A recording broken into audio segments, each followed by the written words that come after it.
Good morning everyone. Ito na naman ang share ko sa inyo is may nakita ako doon sa likod na microcarpa. Napakita ko na ito kahapon, hindi ko lang trabaho. So ngayon dahil sa sobrang liit nitong pot, in fact it is only Tupperware, gawin ko nito para maging malaki siya or lumalaki siya, ilipat ko sa medyo malaking pot. So ang nangyayari dito, instead na nakatayo ito nahayang, then it's very old na siya, so sayang naman, kaya yun ang naisip kong try ko nang gawin ito, trabahuin ngayon.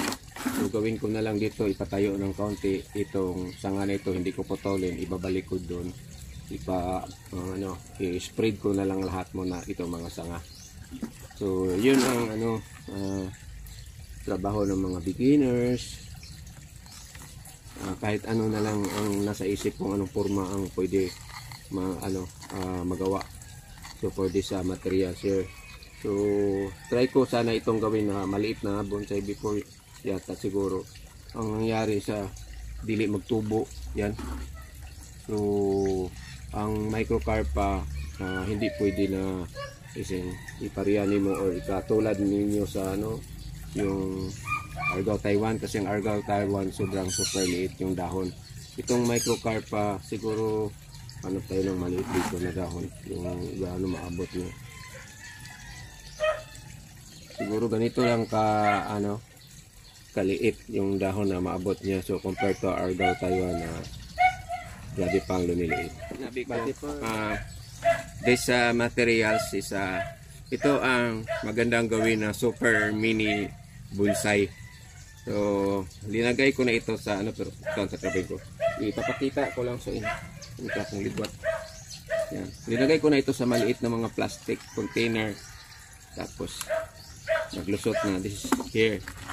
So ito siya ito ang magandang gawin na mga mini bonsai. Kaya lang mahirap itong i-wire. So ayan. So ito sayang namatay yung sanga dito. So this is a twin trunk sana. So lumulusot na.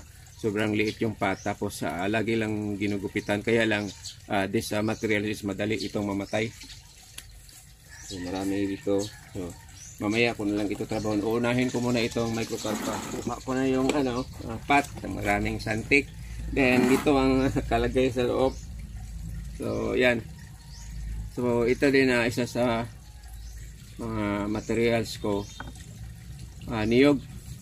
Yung iba very common na sa mga YouTube na lilinisan ito, sinasandpaper tapos itatanim. Nakikita itong shell niya.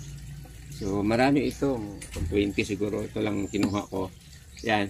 So the problem here now is wala akong malalagyan nito. Saan ko kita ilalagay?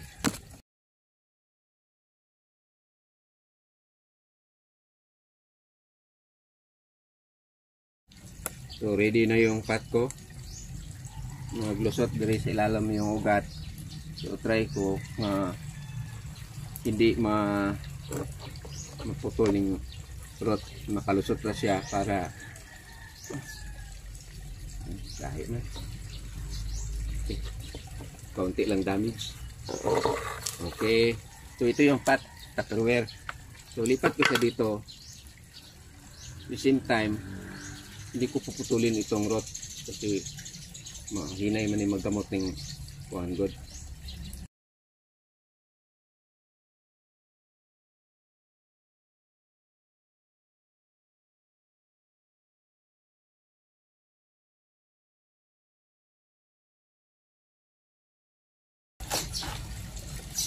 So, Manila. So, ito yung buhay ko araw-araw.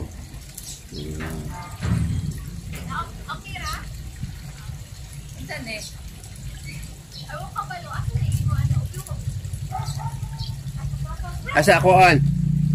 Asa pakita sa dako. Ang ngalan na tawa. Sige, parihara man, usa ra mag ngalan. Dili ang ngalan ba sa items ba?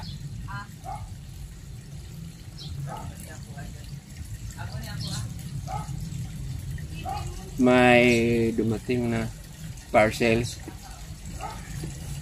sa akin. Tapos tingnan pa nila. Asa ko tingin pa baka nagkamali.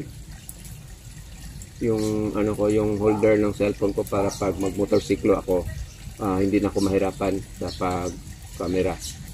Kasi being mahilig tayo mag-vlog, so i-vlog ko yung ano namin, yung dawi, yung anong sistema ng traffic namin dito sa. So ito na yung microcarpa ko nga nasimulaan kahapon, kaya lang hindi na tapos kasi may parcel nga naabot dumating yung para sa cellphone ko, yung holder. If ever makasakay ako ng motorsiklo, hindi na ako mahirapan maghawak ng cellphone. So in-unbox ko na kahapon, tapos hindi ito natapos kahapon. So ngayon tinapos ko, kaya lang hindi ako nakapag-video kaagad kasi naglobat ako, then dina-charge ko. So habang tinatrabaho ko ito, then nagkataon din na full charge na, so naka-video ako pero tapos na ito. So ito yung itsura. This is what we call this microcarpa. Then ang ginawa ko, linagyan ko ng kawayan dito para ma-expose ko yung root, kasi yung parang nakahiga. So kung i-imagine mo ito para itong puno na natumba, then bumangon siya. Kaya lang ang ginawa ko, pinaikot-ikot ko itong mga sanga para naman something weird yung if ever mag-success ito. So ang gawin ko dito is ganyan kalaki pa dito, mga around mga 2 inches or 3 inches yung i-extend patataas. Then sililipat ko siya dito sa malaki na pot para mas mabilis siyang lumaki kaysa yung sana yun. Yung ito, I'm using this one, Tupperware. So try ko lagyan ng white background sa likod kung maganda ba tingnan, hopefully. So yun ang itsura niya sa materials na microcarpa ang ginawa ko. Yung ganito pag-design is kanya-kanya lang tayo na pag design.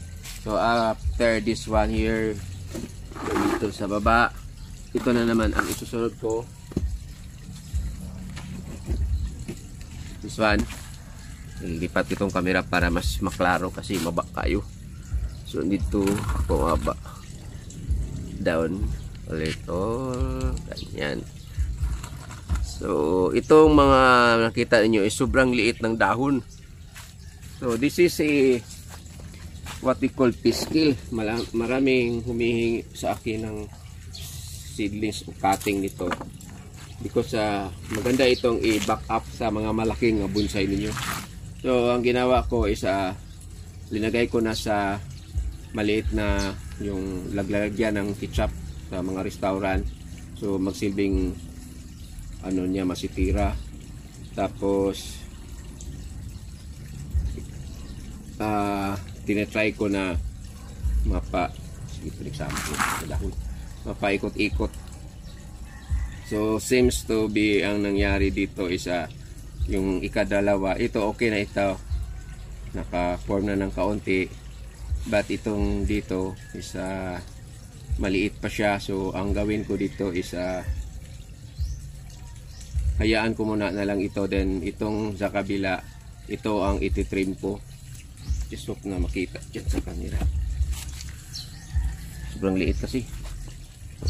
So this is very small yan, and maganda itong gawing bonsai, kaya kailangan ka ng extra na pag-alaga nito kasi dili siya basta magdaghan og dahon dayon. Ang problema nito is pag yung tawag na paano pagpadagan sa iyang sanga, pagpalabo sa sanga ba, mahirap. So then hinay kay siyang magtubo. So yun na ang bali. Ang nangyari ito is kasi ito isang puno lang ito, we call this twin trunk bonsai materials. So hindi ko ito i-cut itong portion na ito kasi palakihin ko pa, then after that saka ko i-wire kasi sobrang liit Pero pwede din i-wire ko na lang diretso, pero try ko nga mag-develop din siya og daghang sanga dito sa gilid para naman mas spread siya or palakin pa. So, try ko tapos.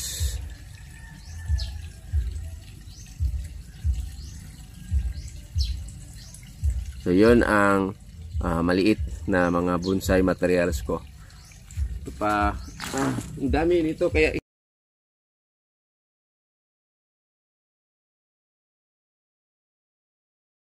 ang liit. So, mahirap mag wire ng ganitong kaliit ng dahon.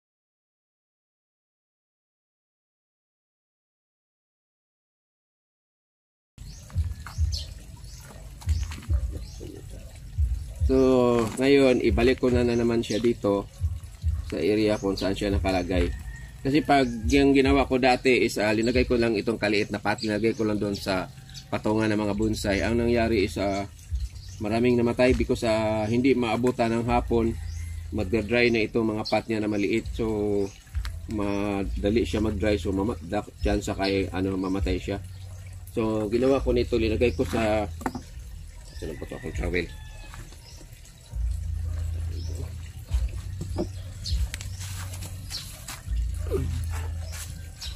Ikap tayo dito kasi yung mga gamit ko kakalat dito sa paligid. So biglang mawala. Yan, so ang parang ilibing ko naman siya balik. Then lagyan ng abono.